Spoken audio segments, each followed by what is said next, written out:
തദ്ദേശ തെരഞ്ഞെടുപ്പിനായുള്ള നടപടികൾ തുടങ്ങി തെരഞ്ഞെടുപ്പ് കമ്മീഷൻ മറ്റന്നാൾ മുതൽ വോട്ടർ പട്ടികയിൽ പേര് ചേർക്കാം. അടുത്ത മാസം 14 വരെയാണ് അവസരം. അന്തിമ വോട്ടർ പട്ടിക ഒക്ടോബർ 25-ന് പ്രസിദ്ധീകരിക്കും.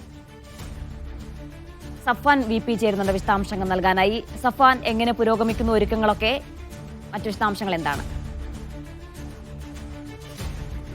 ജീന, സംസ്ഥാന തെരഞ്ഞെടുപ്പ് കമ്മീഷൻ അന്തിമ വോട്ടർ പട്ടിക കഴിഞ്ഞ സെപ്റ്റംബർ 2-ന് പ്രസിദ്ധീകരിച്ചിരുന്നു.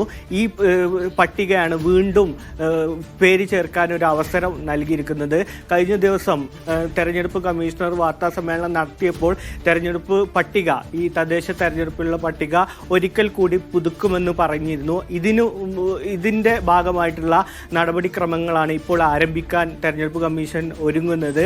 ഈ തിങ്കളാഴ്ച മുതൽ അതിനുള്ള നടപടിക്രമങ്ങൾ ആരംഭിക്കും. അതായത് സെപ്റ്റംബർ 2-ന് പ്രസിദ്ധീകരിച്ച പട്ടിക കരടായി പ്രസിദ്ധീകരിച്ച് ആളുകൾക്ക് പുതുതായി വോട്ട് ചേർക്കാനുള്ള ഒരു അവസരമാണ് തെരഞ്ഞെടുപ്പ് കമ്മീഷൻ ഒരുക്കുന്നത്.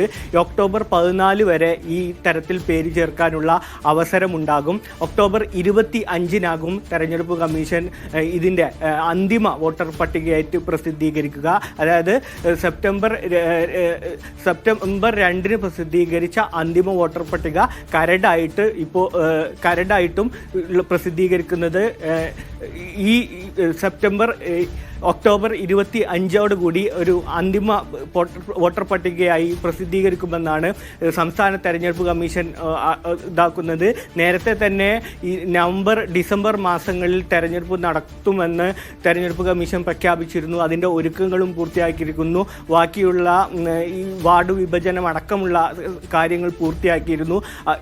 ഈ പത്രക്കുറിപ്പോട് കൂടി നമുക്ക് മനസ്സിലാക്കുന്നത് ഒക്ടോബർ 25-ന് ശേഷം തെരഞ്ഞെടുപ്പ് സംബന്ധമായിട്ടുള്ള വിജ്ഞാപനം വരികയും നവംബർ ഡിസംബർ മാസങ്ങളിൽ തന്നെ തദ്ദേശ തെരഞ്ഞെടുപ്പ് കൃത്യമായി നടക്കുമെന്നുള്ള ഒരു സൂചന കൂടിയാണ് ഇതിൻ്റെ ഭാഗമായിട്ട് വരാൻ പോകുന്നത്.